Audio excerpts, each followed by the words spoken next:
আমি ছোট্টবেলায় প্রেম করছিলাম।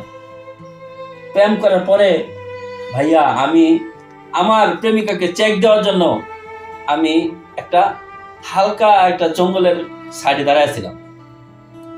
তখন দেখি মেয়ে যাইতাছে, যা এই জঙ্গলের মধ্যে একটি ছেলের সাথে দেখা করতেছে। আমি তাকে আমার জীবনের চেয়ে ভালোবেসেছিলাম, অথচ এই মেয়ে কি করলো, এই জঙ্গলে আড়ালে আরেকটা ছেলের সাথে দেখা করলো। তখন থেকে আমার মেয়েদের উপর বিশ্বাস হারিয়ে গেছে।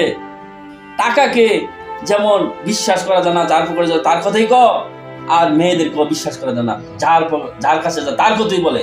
আপনি যত কিছুই করলেন জীবনে ভাই, আমার এই দুঃখের সাথী, আর আমার এই দুঃখের সাথী কেউ হইল না, দয়াল হইল এই জীবনে কি যে আমি জানি না। দয়াল আমার মতন দুঃখিনীকে জগতে না। আসসালামু আলাইকুম ওয়া রাহমাতুল্লাহি।